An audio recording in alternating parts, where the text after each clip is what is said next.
Are you looking for an easy ride in the Lake District without compromise? One that still offers amazing lakes, glorious cabins and quaint little villages? Well, this is the video for you. Join me today in the Lake District as I embark upon a micro adventure. And if you're enjoying this video, please be sure to like, comment and even subscribe if you haven't already. So without any further ado, let's do this.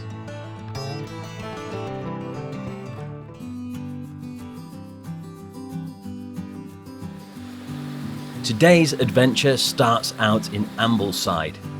There's plenty of parking in Ambleside, especially if you get there very early, which is when today's ride starts at first light.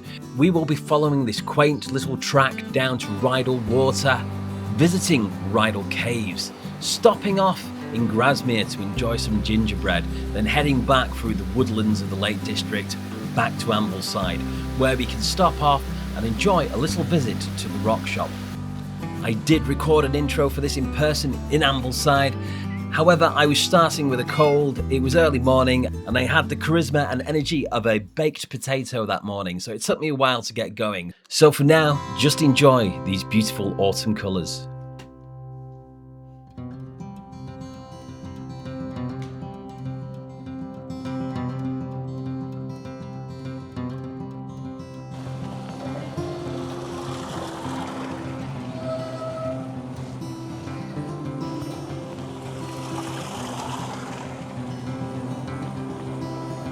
This place is pretty special, isn't it, to be fair? I'd rather be spending a misty cold morning here than anywhere else, and it's autumn as well. The colours here are magical, and I think, I dread autumn in some ways because it marks the end of the summer, it marks all the end of that easy, good riding, those long days, warm weather, but it also brings with it some of the best times to go riding you could possibly imagine. Right, look at it now. I'm riding down this lane. This is a connecting lane between Ambleside to Grasmere via Rydal Water. All really popular locations in the Lake District. And it's early morning. It is early morning, granted. But there's nobody here. I'm just talking to myself. No one's looking at me like I've got 6 heads. I can just enjoy the scenery. I'm watching squirrels, busily burying the nuts. It's a pretty good morning to be out on a bike.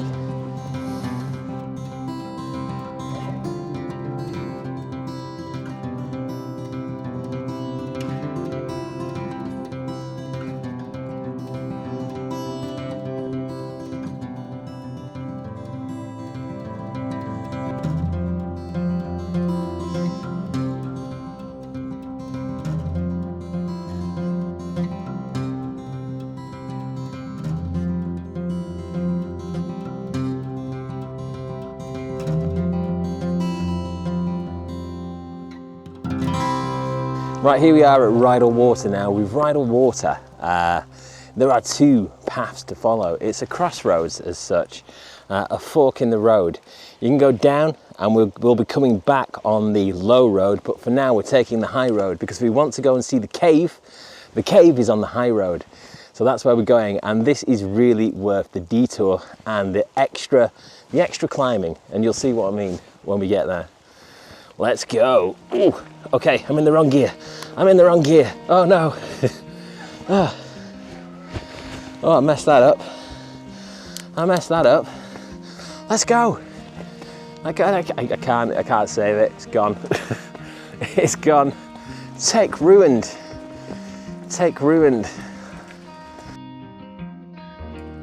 I was watching Lawrence of Arabia recently, and in the movie they use all of these great static long shots that really showcase the landscape.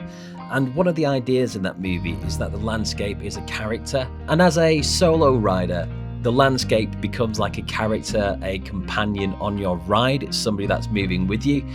So I wanted to try and do the same in my video, so let me know if you're liking these static long shots. Okay, the route up to Rydal Caves is pretty rocky. Like it's not a smooth ride. So you are going to have to get off and you are going to have to push your bike, unfortunately. But listen, I've done way worse. If you've got an e-bike, I don't know what to tell you. It's not going to be fun. Now, on your way to Rydal Caves, you're going to come across this fakey dakey cave here. Well, it's not a fakey dakey cave, it's a pretty cool cave in its own right. And it's this one here. Just over here. There she is. So, that isn't actually the cave, although I've never actually been in it myself.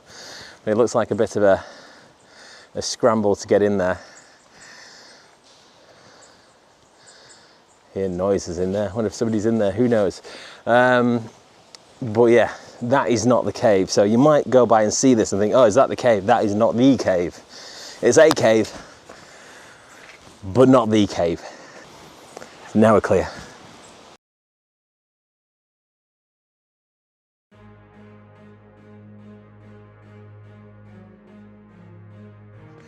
I've only ever been here in the summer before. Excuse me, being out of breath, I've just cycled up. There actually are some people coming, but right now there is like nobody here. But I think I might have just missed out on having this all to myself. But right now I do. So let's go, let's be quick. Let's check this out, man. Okay. So to get in the cave, there's like these stepping stones, and you get right in following these. I mean, here we go. Let's get out there.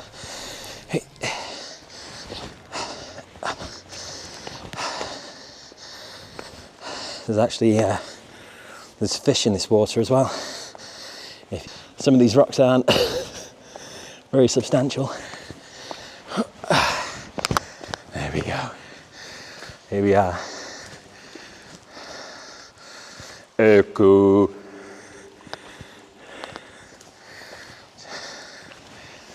Okay, oh, the walkers are going straight by, they must be locals. Because if you were a tourist, like me, you would come in here and check this out. How absolutely amazing is this? It's out of this world. It sounds like a cathedral. But why does this exist? How is this here? So this cave exists because of quarrying. It's where a lot of the stone came from to build Ambleside. In fact, the entire track we've just been down only exists because of this cave.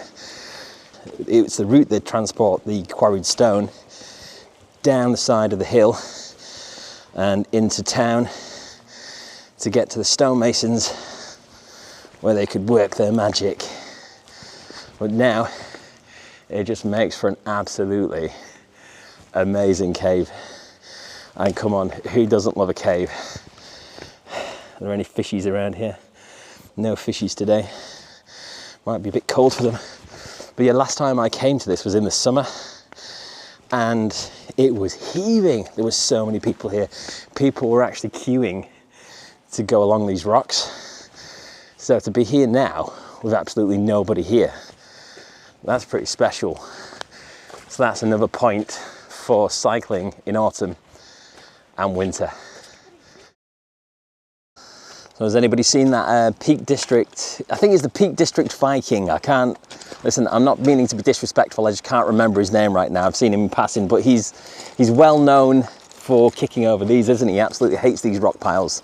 So I wonder what he'd make to see all of these. I mean, maybe these ones are harmless because they're just outside of a quarry, but still, yeah, I see them all over the place, built by people just having a bit of fun, killing a bit of time. I kind of get his point, to be honest with you, because you are kind of inadvertently messing with the landscape. And there are some people who choose the old ways to navigate, don't they? They like to navigate by landmarks and things like that. So I suppose if someone's coming along and building a load of stuff like that, I can understand why it might annoy some people. Well, yeah, I don't think I'm going to go kicking all these over, just because also I don't want to break an ankle. Right, okay, so that cave was pretty awesome, wasn't it? So let's get moving on to the next one.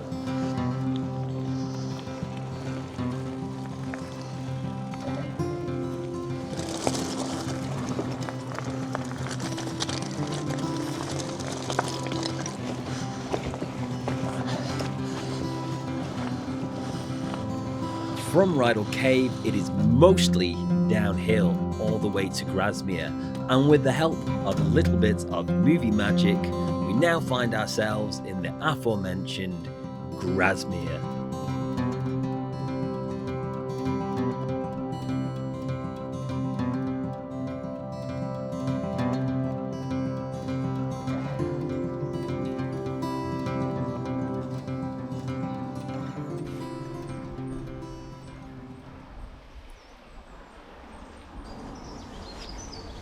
So here we go, going for a walk through the William Wordsworth Daffodil Garden.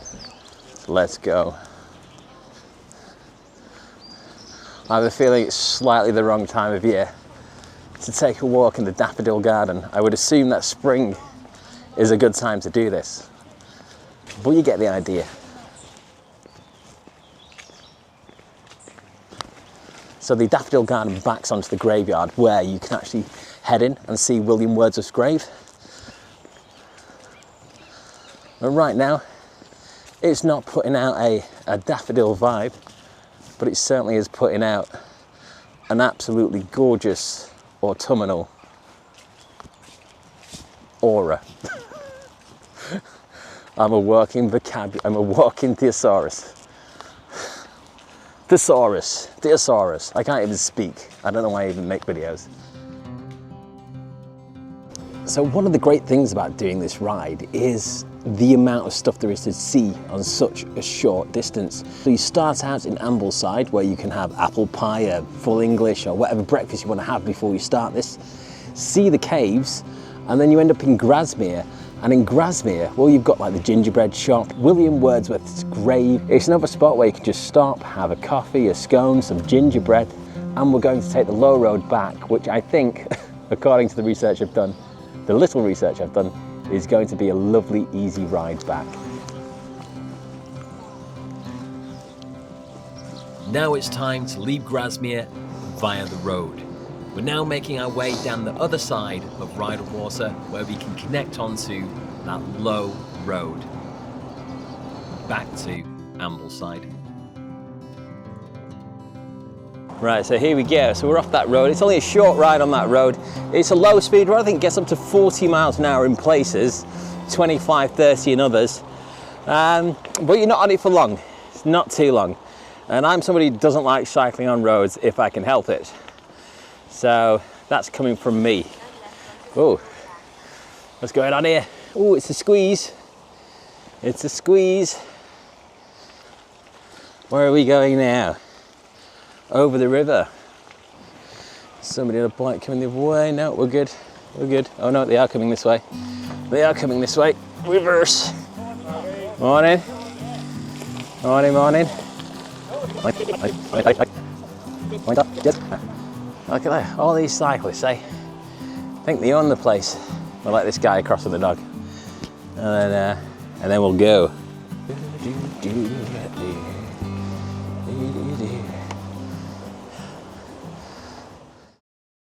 So this is the low road around Rydal Water. And it's a lot easier. I'm just gonna say that. Heck of a lot easier. Up there on the high road, that's pretty tough. Here, nice, smooth, plain sailing. So if you want an easy ride, take the low road. Morning.